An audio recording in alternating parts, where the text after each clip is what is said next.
Ngayong linggo ay muli pong bumagsak si Pi Network matapos ang kanyang maikling recovery or short recovery.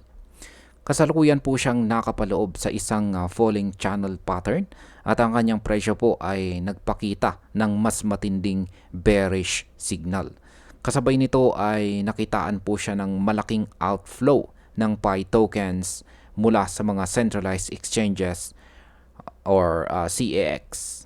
At ano nga ba ang ibig sabihin nito para kay Pi at sa kanyang presyo sa mga susunod na araw? Kaya yan po ang siyang ating aalamin sa video na ito.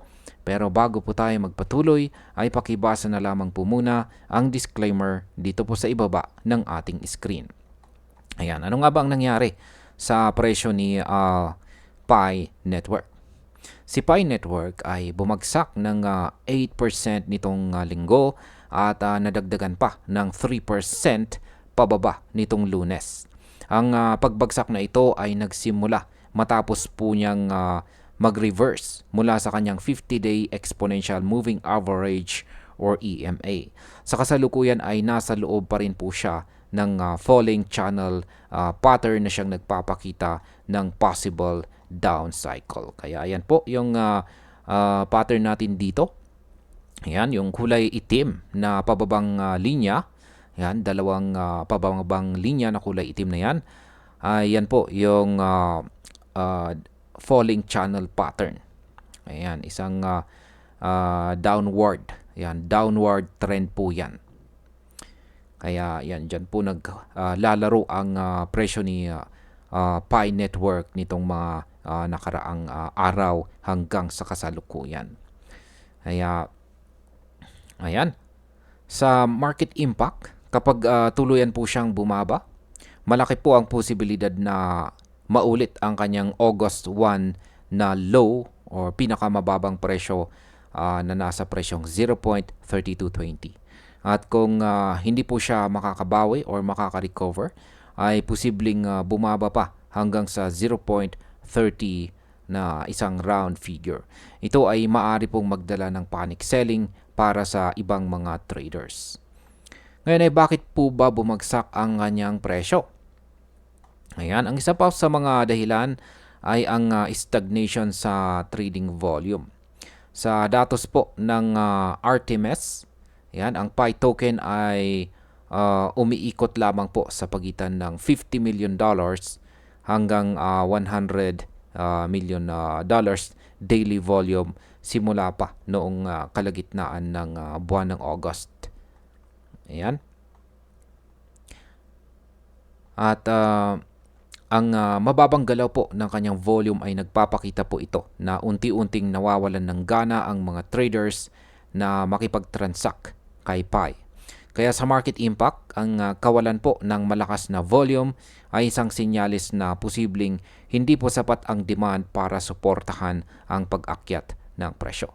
Kapag hindi po lumakas ang trading activity, maaaring manatili si Pi sa bearish zone.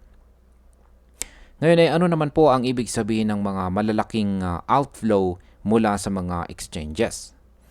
Ayan, ayon po sa PiScan, bumaba po ng 2.88 million Pi tokens ang balance ng mga CEX wallets sa loob ng 24 hours.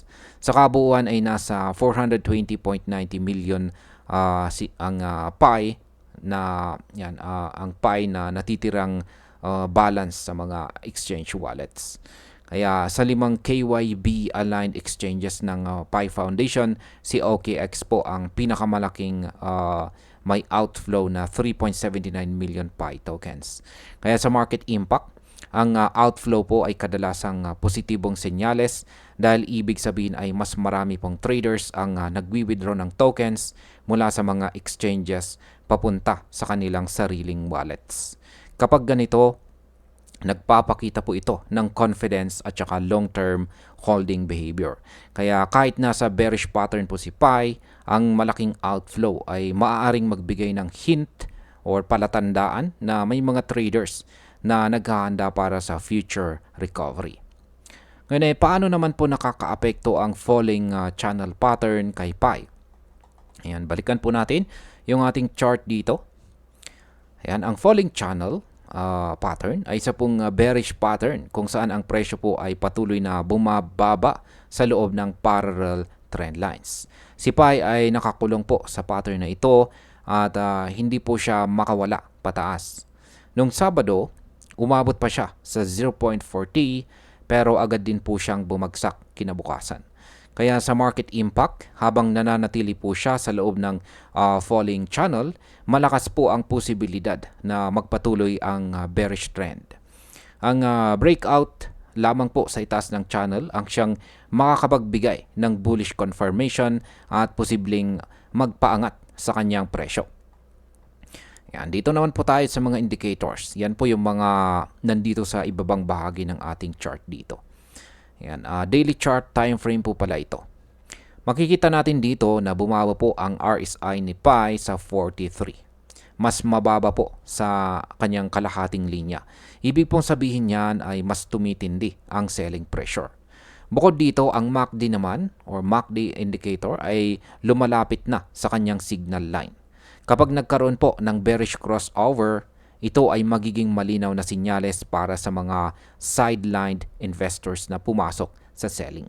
Kaya sa market impact, ang RSI at saka MACD ay parehong nagpapakita ng bearishness. Kapag nag-cross ang MACD, maaari nitong itulak ang presyo ni PAI papalapit sa presyong 0.3220 na support at posibleng baka mas mababa pa. Ano naman po ang kailangan gawin para makabalik si PAI or makarecover itong si PAI?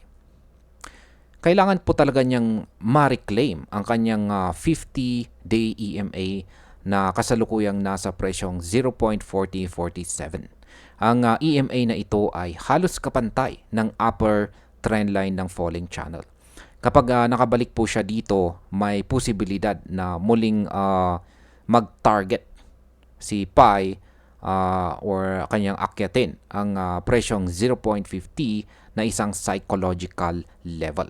Sa market impact, ang breakout po sa presyong 0.4047 ay maaring magbago ng sentiment ng market mula bearish papuntang bullish. Ito po ay magbibigay ng bagong confidence sa mga traders at investors na magdagdag ng positions kay PAI. Yan, bilang panghuli, sa ngayon ay malinaw na si PAI Network ay nasa ilalim ng isang matinding bearish pressure. Ayan, bumaba po siya mula sa kanyang short-lived recovery at lumalapit na po sa kanyang all-time low.